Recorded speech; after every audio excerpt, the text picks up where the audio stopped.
So we're not going to hang out with them. That's why we get on Alizé about hanging out with them, man. Chopping it up with them, as so to speak. Because that's nothing but confusion. Why would you hang out with people that are into something that you're not into, man? And then they curse your God. Don't you know there was, you can get that for me, don't you know there was a Israelitish man whose mother was an Israelite and his father was an Egyptian? And they had a little striving. This was during the time of the children of Israel coming out of Egypt, and he cursed the Most High. So what they did was they put him in ward. If you can get it, you get it. If not, I'll find it. All right. So what happened was they put him in ward, and then they went and inquired of the Lord as to what they should do to this man. Meaning they went to spiritual men that the Most High talked to these spiritual men and said, what should we do about this matter?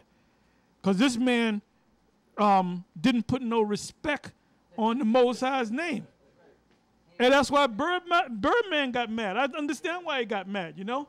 I mean, somebody don't put respect on my name or whatever. I'm not going to kill the person, but I'm like, look, why don't you put some respect on it, man? Put some respect on it. This man didn't want to put no respect on, that's how you spell it for now. That's how you say it, brother.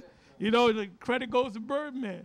Hey, but anyway, he didn't respect the Most High because he gave him a bad name. He said he blasphemed his name. So what did the Most High tell him to do? He said, kill that guy. And I'm pretty sure at that scene, they were kind of like, they were smart, but they were like, damn, Most High ain't playing, man. Most High said, kill that guy. We're going to have to kill that guy. So why would you hang out with guys, even though they're Israelites?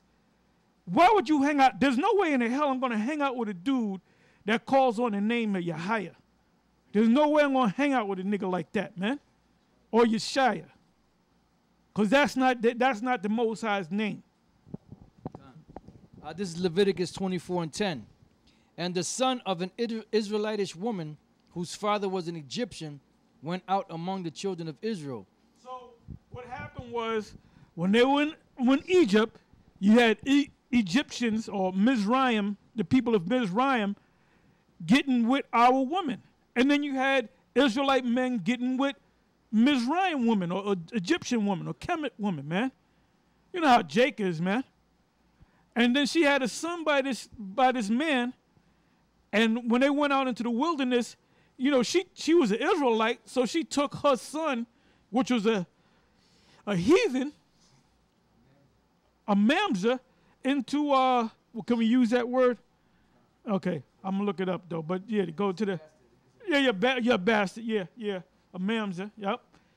And showing you that she was probably, now the Egyptian, the man either died, you know, it doesn't tell you what happened to the father.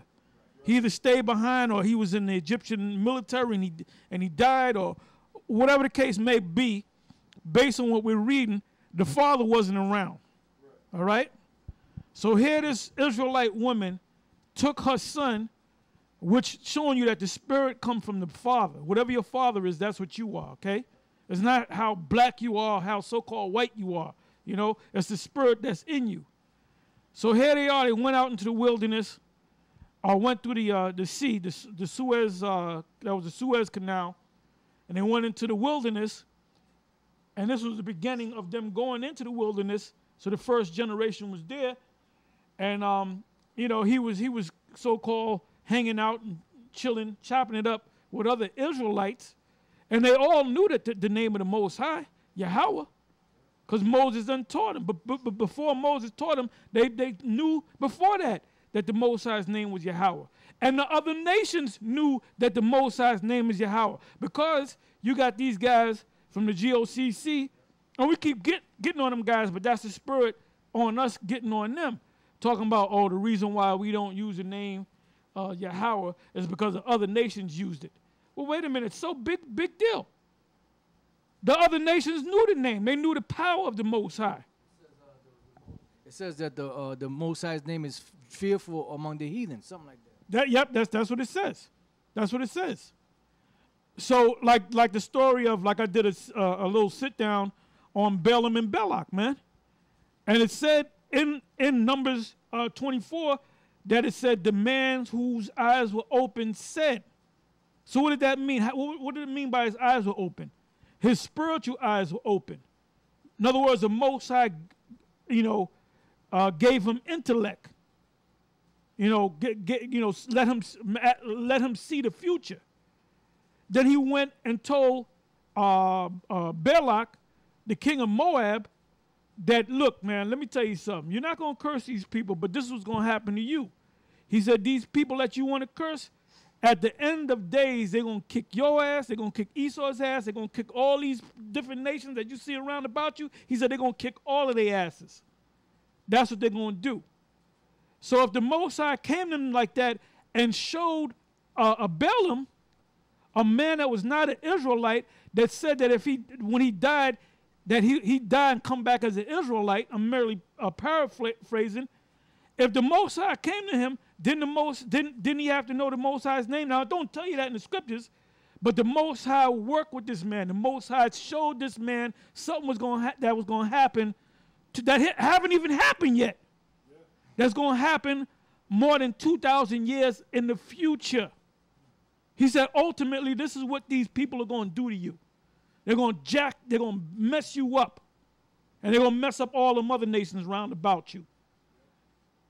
And then the Canaanites, they spoke, like if you put in Canaanite language or ancient Canaanite language, it's going to be the ancient Hebrew. Because we were from that same region, man. So them Canaanites spoke Hebrew. And then they gave their children Hebrew names. And they knew about Alashadja, and they heard the name Yahweh. So you come on, and then Elder Rakar said, this is going back maybe 7-8 years ago, and he told me that. He said on a video, he said, the reason why the name of the Most High is not Yahweh, Esau the Illuminati put that in there, something to that effect. So when I did my check and I found out the real name, you ain't find out shit, man. Okay? But anyway, going back to that thing, that shows you the importance of that name, that when this guy didn't put no respect on the Most High's name, that the Most High said, look, kill that little mamzer. That's right. This is back in Leviticus 24:10. In the center of it, it says, and this son of the Israelitish woman and a man of Israel strove together in the camp. So he was fighting with a Jake. And the Israelitish woman's son blasphemed the name of Yahweh and cursed. And they brought him unto Moses, and his mother's name was Shelomith, the daughter of Dibri of the tribe of Dan. And they put him inward, that the mind of Yahweh might be showed them.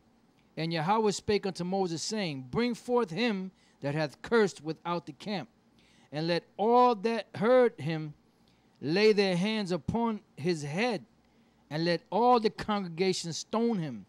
And thou shalt speak unto the children of Israel, saying, whosoever curseth his power shall bear his sin.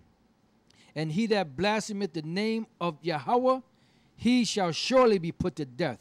And all the congregation shall certainly stone him, as well the stranger as he that is born in the land. When he blasphemeth the name of Yahweh, shall he be put to death. So put some spec on the Most High's name. And I think that guy's back. I think I know who he is, too. All right. So, as Pastor Tar went over in the book of Acts, the 11th chapter, dealing with Cornelius in Acts, the 10th chapter, where it spoke about there's an unlawful thing that of a man that is a Jew to keep company of one that is of another nation, which Lord's will, we get a chance, we're going to go over that word. But I just want to go here to the book of Habakkuk, because see, that's where the misconception comes. But the Lord set it up that way because the Lord has stumbling blocks, in the scriptures, for those that he doesn't want to get the understanding. Yeah, he said it's a mystery. Yep. What is that? Colossians 1:27, the mystery that is among the Gentiles, among the Israelite foreigners. That's right.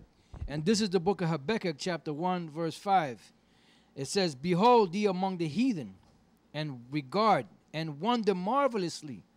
Why? Because, you know, when Israel went off, when they got pushed to the side, you know, to the Jews, the southern kingdom, they were like, man, there's no more hope for you people. You're just basically like heathens. So they had no clue or no idea what was going to happen in the future, even though the Lord wrote about it in the Old Testament, you know, to show you that they're not open. That veil was still over their eyes. Even though they were masters of the Old Testament, masters of the law, their eyes were still blinded. It says, behold ye among the heathen, and regard and wonder marvelously. For I will work a work in your days which you will not believe, though it be told you. Why? Because to them, the Israel was just gone. You know, that's what when you read in 2 Kings, the 17th chapter, it said that all the seed of Israel was cast out except for the tribe of Judah. They were the only ones that were there, and eventually they were cast out too. So seeing that the Jews knew that, because they knew the history, they knew the law, they knew the Tanakh, you know, their whole mindset was like, look, the only ones that is here is just us, and that's it. The other tribes, they're lost. They're out there as those heathens are. You know, so that was their attitude about it. Like the parable of the prodigal son. That was Judah, Benjamin, Levi, the southern kingdom, and the remnant of those that stayed there, and the prodigal son was the Israelite foreigners that had fallen away. You know? So the Lord is rejoicing that these Israelite foreigners are being brought back to the fold, because this is his plan. Let me go back to Acts 10:28. It says, and he said unto them, ye know how that it is an unlawful thing for a man that is a Jew, a proper Jew, to keep company or come unto one of another nation. But the Most High has showed me that I should not call any man common or unclean. This is the Israelite, all right? It said, therefore came I unto you without gainsaying, as soon as I was sent for. I asked therefore for what intent ye have sent for me. And it says, and Cornelius said, 4 days ago I was fasting until this hour, and at the 9th hour I prayed in my house, and behold, a man stood before me in bright clothing, and said, Cornelius, thy prayer is heard, and thine alms are had in remembrance in the sight of the Most High. So this guy was this is the most humblest Edomite that ever lived. This dude was so bad, this devil was so bad that he got the Most High to say, damn, I like this Edomite. How stupid can you be? How stupid can you be? How can you be so stupid? That's why people know, even the ones that hate us, they know where the men. Baloo knows where the men of the Lord. Alizé, he knows where the men of the Lord. Okay? All these guys know where the men of the Lord. All right? Because if you're teaching otherwise from what we're teaching, you look, the Most High ain't dealing with you, period. All right? But anyway, now let's go back to the 28th verse, right? It says,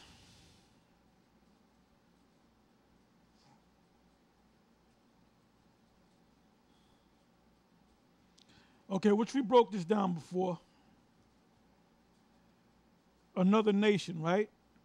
And the other nation is Allophulos. And it's a compound word, right? It means foreigner, right? Let me go to the compound word.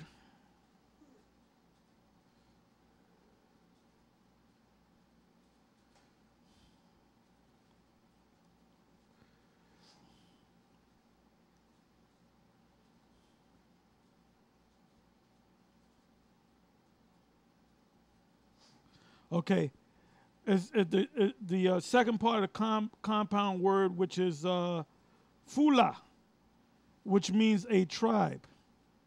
In the New Testament, all persons descending from one of the 12 sons of the patriarch Jacob, a nation people. Let me read that again. This is from the word Fula, a tribe.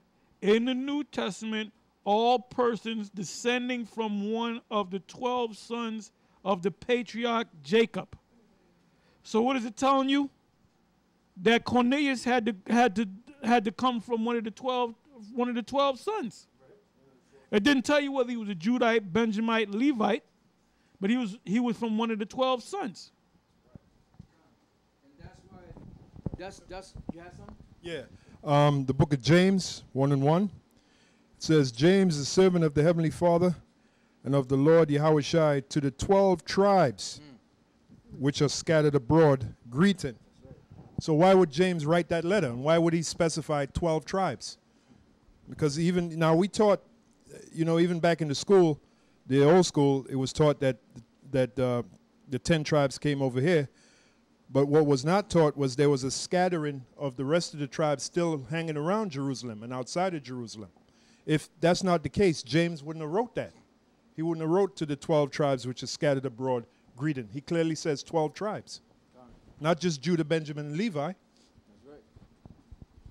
Yeah, and that's why this is written, Isaiah 11 and 13. The envy also of Ephraim shall depart, and the adversaries of Judah shall be cut off. Ephraim shall not envy Judah, and Judah shall not vex Ephraim. Because that's what it was going on. It was a vexation, because the Jews weren't allowing the other Israelites to come into the fold. And what about Anna, the prophetess? Well, she was called a prophetess. Her father was of the what? Of the tribe of Asher. That's located in the book of Luke. All right, so going back to Psalms 106 and 37.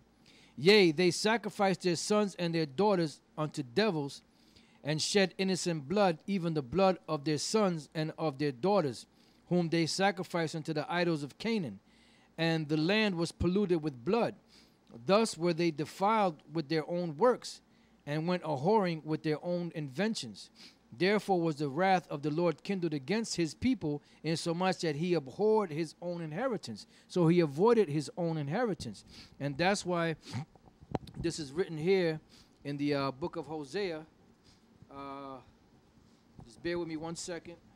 It's the book of Hosea, the 8th chapter and the 8th verse. And it says, Israel is swallowed up. See, because they became destroyed, destructured. Israel is swallowed up. Now shall they be among the Gentiles as a vessel wherein is no pleasure. Because the Most High wasn't taking pleasure in that vessel anymore, because they became defiled.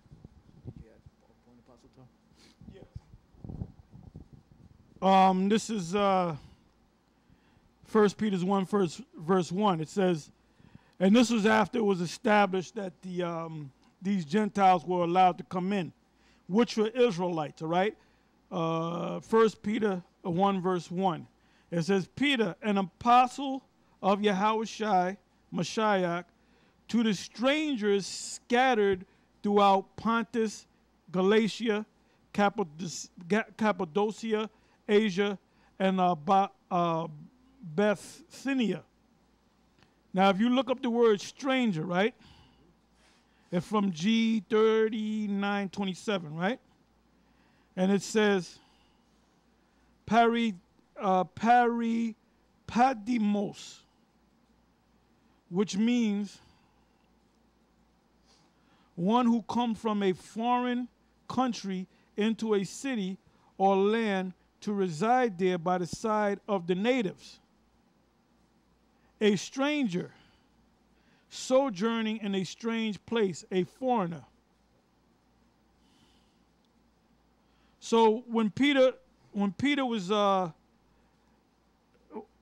when he said what he said in 1 Peter 1 verse 1, and he called them strangers, he was talking about Israelites that were outside of Jerusalem, or outside the so-called land of Canaan, that came in. And then you had Israelites that knew that they were Israelites that were born in foreign lands that came to keep the Passover, like the account in, Acts, the 2nd chapter. That was talking about Israelites that were living in other lands. Like you had the what you call the Greek Jews, the Hellenized Jews. They were living in Greece and Egypt, but they knew that they were Israelites. Their first language could have been whatever language, whatever land that they were born in, but they knew some broken Hebrew, and they knew to come together 3 times out of the year, and that was to Jerusalem to keep the feast. But then you had another group of Israelites that didn't know that they were Israelites, and they saw what was going on in Jerusalem and those surrounding areas. And then when Paul and them went to the other